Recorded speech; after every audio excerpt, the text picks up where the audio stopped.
What's up, Internet? Welcome back to another episode of The Insight Hour. It's me, Digi, your host to all the things. We've got a jam-packed episode full of everything from the corruption of the rich and powerful, a controversial new school curriculum that's stirring up a storm, the Antarctic Sea experiencing a drastic decline in sea ice, and what appears to be the March of the Penguins gone very, very wrong. If you're new here, don't forget to hit that subscribe button and notification bell so you don't miss out on any of our videos. Now let's jump right into it. In the latest news in the battle on woke, the Florida Board of Education has approved new standards for teaching African American history in schools. These new standards include teaching middle school students that slavery provided Black people with a personal benefit as they developed skills. The new curriculum suggests that the violence was perpetrated both against and by African Americans. The Florida Education Association, the state's largest teachers union, and the NAACP have both condemned the new curriculum, with the latter stating that the new standards represent an attempt to bring the country back to a time when Black life was not valued and rights were not protected. Okay, Florida, I really wanted to cover something other than you, but you make it so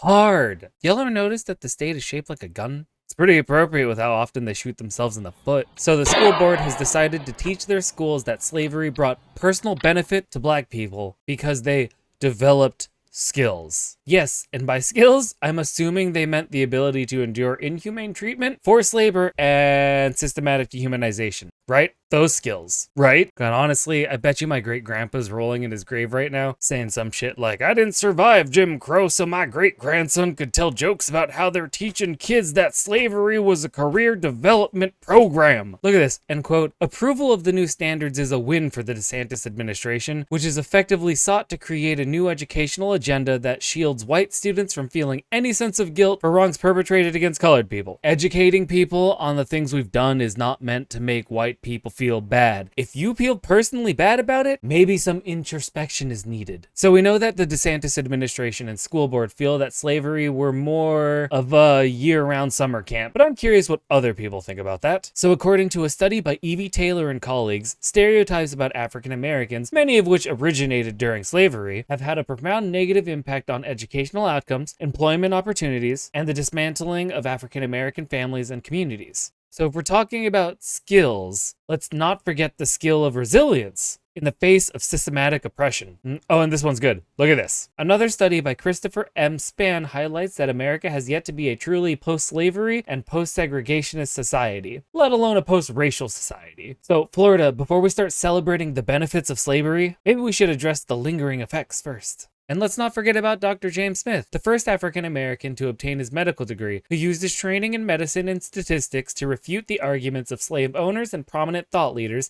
that African Americans were inferior. Now that's a skill that came out of adversity, not slavery. So before we start rewriting history, let's maybe take a page out of Dr. Smith's book, because the only thing slavery benefited was the oppressive system that built it. And that's not a history lesson, that's a reality check. Anyways, Alice, story 2. A Southern California real estate developer, David Lee, has been sentenced to 6 years in prison for bribing a Los Angeles city councilman with $500,000. The Department of Justice announced the sentencing. Lee was found guilty of wire fraud and bribery in June 2022. The councilman had requested a cash bribe, which Lee delivered in parts, some of which were in a paper bag. The councilman, Huizar, and 2 of his associates pleaded guilty to charges related to the bribery. In addition, Huizar pleaded guilty to tax evasion and organized crime charges in January. Interesting. So we have a story where we're not talking about the rich and powerful and their uncanny ability to break the law and get away with it. I mean, let's be real. They usually don't go to jail. It's more likely they buy the jail, turn it into a luxury condo, and rent it out as inmate chic. You know, the classic tales of the haves and the have-yachts. Now, our dear friend David Lee, the real estate developer from sunny California, thought it was a good idea to bribe a city councilman with $500,000. And why wouldn't he? It's not like he'd be the first person in history to do it. I mean, look at the billionaires and their sugar babies on the Supreme Court. Oh, and get this. He was paying the councilman off in payments. You know, like the layaway program at Walmart. Do they still do that? The best part is that Lee paid the man with literal bags of money. Now, I'm not saying bribery is a good thing, but if you're gonna do it, at least have the decency to not deliver it in a paper bag. That's not a bribe. That's a disappointing lunch from a neglectful parent. I guess I'm just happy people with power and money finally got smacked down in this widespread phenomenon that is our two-tiered system. I mean, remember Richard Burr, the North Carolina Republican who had insider information about the pandemic and decided to unload hundreds of thousands of dollars worth of stocks? Or how about Nancy Pelosi, who just happens to be one of the single greatest stock traders in history because of, well, reasons that have nothing to do with insider information, of course. Because who would use insider information? Definitely not her. Well, guess what? There's been no one charged with a crime there either. It's more like they found a cheat code for the legal system and now running around with invincibility like some sort of white-collar Super Mario. Oh, if you haven't seen it yet, I'd check out this book by Matt K. Lewis, Filthy Rich Politicians. It discusses how politicians enrich themselves through stocks, lobbying, and book deals. Come on, they're just exploiting their positions of power left and right. Now I know what you're thinking. Digi, surely there must be some consequences for these actions. Well, I hate to break it to you, but the scales of justice seem to be as balanced as a seesaw, with Dwayne "The Rock" Johnson on one end and a single lonely potato on the other. The rich and powerful continue to break the law and face little to no consequences, while the rest of us are left to pick up the pieces. Like a game of Jenga, but they're the only ones allowed to pull out blocks, and we're the ones left to pick up the mess when it all comes crashing down. What can we do about it? I mean, we can start by holding more of these individuals accountable for their actions, demanding complete transparency, and pushing for reforms that ensure everyone plays by the same rules. Because we all deserve a fair shot at winning this game of life, not just those who can buy their way to the top. Speaking of making your way to the top, this delivery person has just made his way to the top of my list for the greatest delivery ever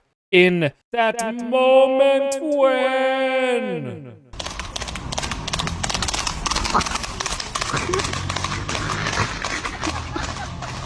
I wonder if this is even that cost effective. I don't know how much it takes to raise a horse. I would be down to see it show up at my house though. I will tip him with a carrot. Carrot for you, Mr. Horse. Anyways, moving on. The sea ice around Antarctica is experiencing a significant decline, with levels at the lowest point in recorded history. This year, for the first time, the sea ice extent has not been able to recover substantially during winter, a phenomenon that has left scientists concerned. This occurrence, referred to as a 5 sigma event, is statistically expected to happen only once every 7.5 million years under normal conditions. So if you didn't know, sea ice plays a crucial role in regulating the Earth's temperature through a process known as ice albedo feedback. If I said that wrong, meh, my bad. Where the ice reflects the sun's heat back into space. Less ice means more sunlight is absorbed by the ocean, accelerating warming in the area, which then spreads to the rest of the world. Additionally, the annual freeze and melt cycle of sea ice drives global currents that transport nutrition-rich waters to the rest of the ocean, supporting various ecosystems. The ice also provides a habitat for animals like penguins and seals, and is essential for small creatures like krill. Scientists are currently trying to determine the cause of this drastic decline in sea ice. While some suggest it could be due to natural variability, most believe it's more likely a result of climate change. There is also uncertainty about whether the change is originating from the sea or the atmosphere. They fear that further changes could trigger a tipping point, making it difficult to reverse the trajectory and potentially leading to a new state that could threaten the sustainability of human conditions on Earth.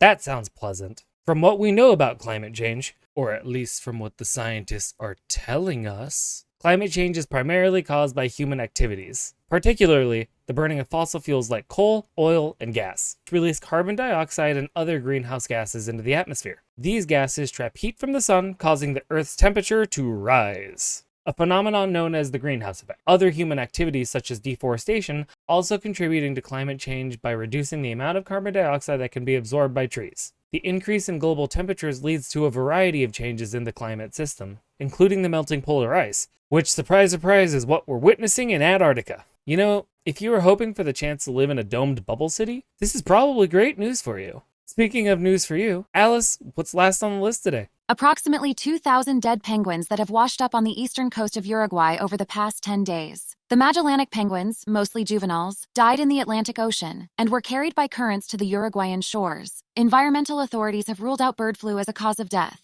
Let's dive into this real-life version of Happy Feet 2. So Carmen Lizagonian, I probably got that wrong, who's basically the queen of fauna at Uruguay's environmental ministry, says these penguins showed up on the beach thinner than the world's patience for American tourists. They had empty stomachs, which is a clear sign that they died in the water. Now, these are Magellanic penguins we're talking about. They're not just popping over from the next beach. They nest in southern Argentina and migrate north during the winter. That's like deciding to walk from New York to Canada because you wanted a change in scenery and some poutine. Environmental campaigners, who are like the Sherlock Holmes of the animal world, are pointing fingers at overfishing and illegal fishing. Richard Desor, from the SOS Marine Wildlife Rescue, even suggested that a subtropical cyclone might have offed the weakest birds. It's like a tragic episode of Survivor. Penguin edition. But wait, there's more. It's not just penguins meeting their untimely demise. We've got petrels, albatrosses, seagulls, sea turtles, and sea lions turning up dead on the beaches of Maldonado, which is just a hop, skip, and a jump away from Uruguay's capital of Montevideo.